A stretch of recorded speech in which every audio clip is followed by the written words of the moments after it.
when people think about estate planning, a lot of times they think about their assets and how they can distribute those assets to their family or friends in the event that something happens to them. But there is another purpose to estate planning, which I would argue is equally as important, and that is to provide some sort of guidance to your family and to reduce the uncertainty around any situation where you're not able to communicate for yourself.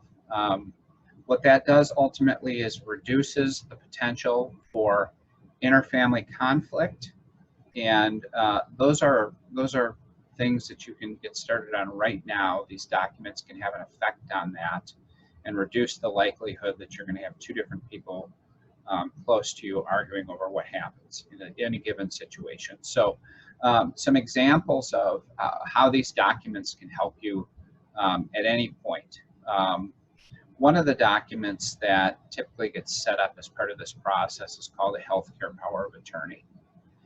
What a healthcare power of attorney does is allows you to designate an individual who can make healthcare decisions on your behalf, particularly in situations where you're unable to give your own consent or instruction. That document can give your healthcare power of attorney, that designee, wide discretion in what kind of decisions that he or she can make. So as an example, some people have parents who maybe they have capacity, they understand what's going on around them, but maybe they themselves recognize that they aren't the best ones to be making certain medical decisions, and they typically in the past have relied upon, one of the kids to make those decisions or to help them and guide them. The healthcare power of attorney can assist with that process so that that designee can talk directly to doctors, talk directly to facilities, and make certain decisions on behalf of the parent. Another example of a document that's set up as part of the estate planning package is a durable power of attorney or financial power of attorney.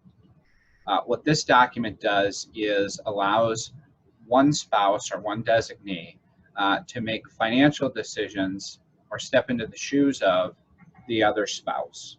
So an example where that would be helpful would be a situation where maybe you have one spouse who's deployed overseas for a significant amount of time.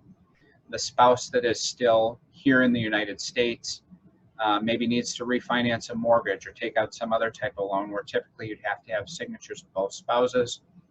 This document can help the spouse remaining here accomplish those goals without the away spouse being physically present. In addition to those documents, you can look at language in wills or trusts to provide clarity for your family members.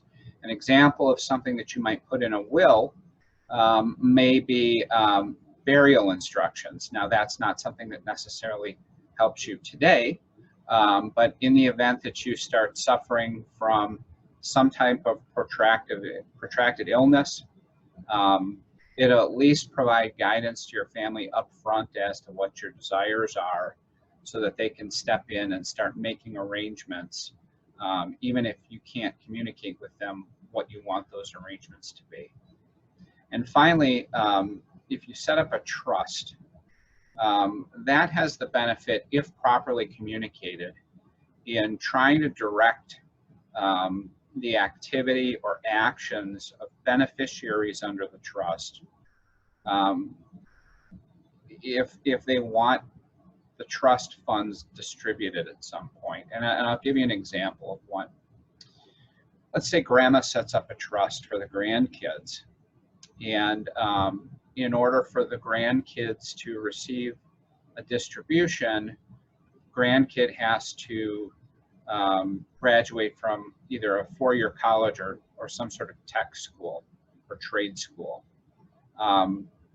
It behooves grandma to make sure that that information is passed on to the children as early as possible, so that if they want to get that money, They know what they have to do and work toward, even though grandma may still be around right now. So those are examples of how you can use estate planning to create a sense of certainty among your family members and friends when it comes to your needs and your wishes.